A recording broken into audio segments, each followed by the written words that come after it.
Sanctus, Sanctus, Sanctus Dominus Deus Sabaoth. Salam jumpa kembali saudara-saudariku yang terkasih dalam Tuhan kita Yesus Kristus. Salam sejahtera untuk kita semua. Berkat Allah yang Maha Kuasa senantiasa menyertai kita. Hari Rabu tanggal 3 Juli tahun 2024 adalah Pesta Santo Thomas Rasul. Marilah kita mendengarkan dan merenungkan bacaan-bacaan kitab suci. Dalam nama Bapa dan Putra dan Roh Kudus. Amin.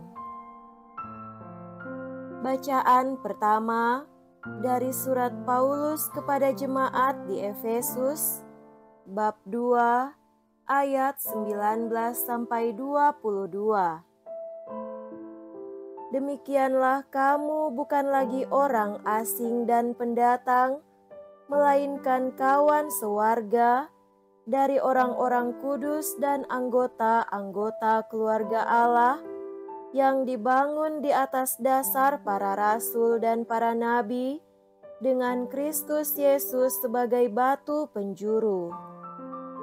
Di dalam Dia tumbuh seluruh bangunan, rapi tersusun, menjadi bait Allah yang kudus di dalam Tuhan. Di dalam Dia kamu juga turut dibangun menjadi tempat kediaman Allah di dalam Roh. Demikianlah sabda Tuhan. Syukur kepada Allah.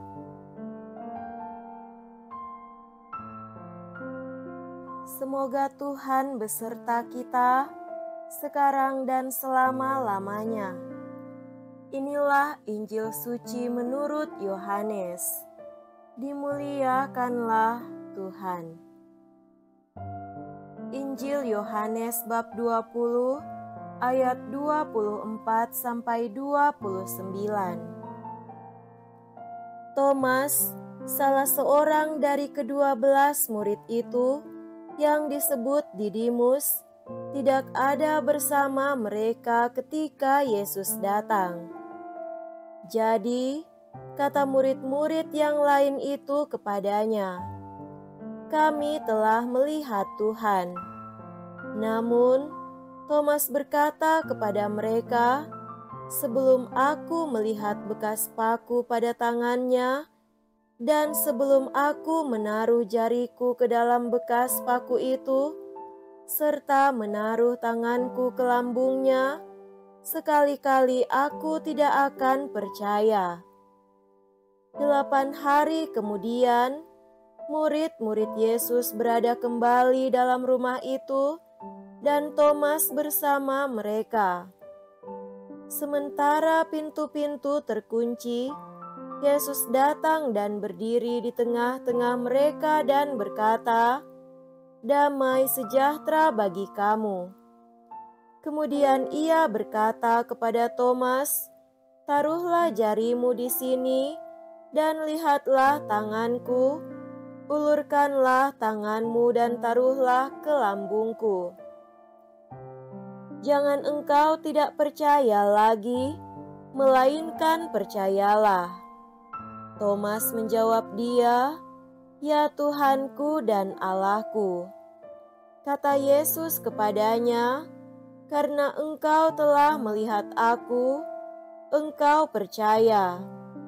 Berbahagialah mereka yang tidak melihat, namun percaya." Demikianlah sabda Tuhan. Terpujilah Kristus.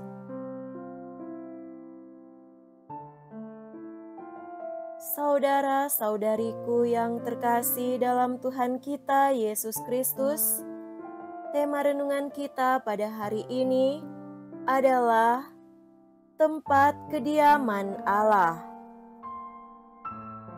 Dalam Injil pada hari ini mengisahkan tentang Thomas yang berkata kepada teman-temannya, "Sebelum aku melihat bekas paku pada tangannya, dan sebelum aku mencucukkan jariku ke dalam bekas paku itu, dan mencucukkan tanganku ke dalam lambungnya, sekali-kali aku tidak akan percaya."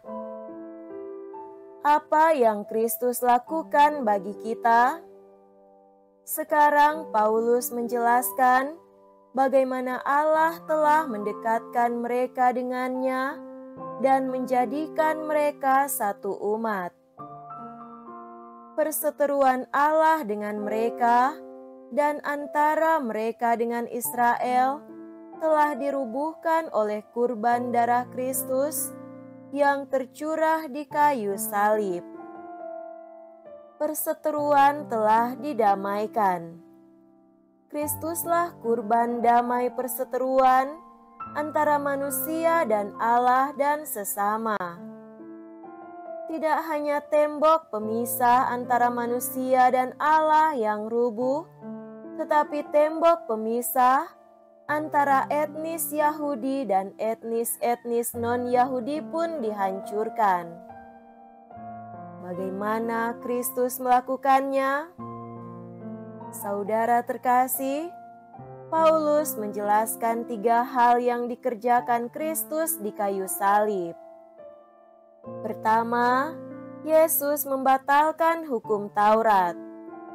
Selain membatalkan hukum-hukum yang memisahkan Yahudi dan non-Yahudi, seperti hukum sunat dan makanan halal atau haram, Yesus juga membatalkan fungsi Taurat sebagai jalan keselamatan.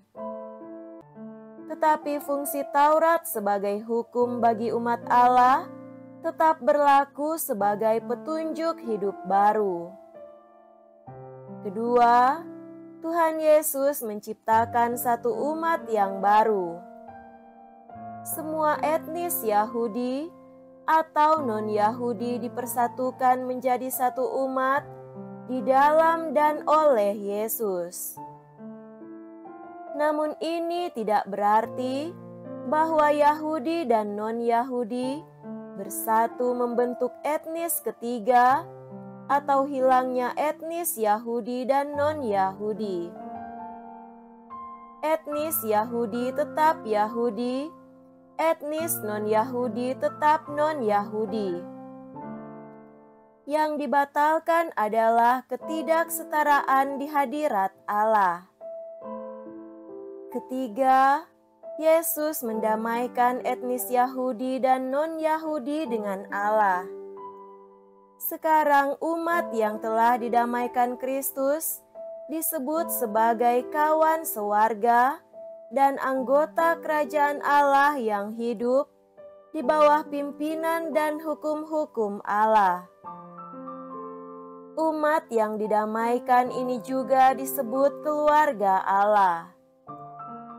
Sebagai anggota keluarga Allah, secara otomatis relasi antar etnis pun diungkapkan dengan istilah saudara.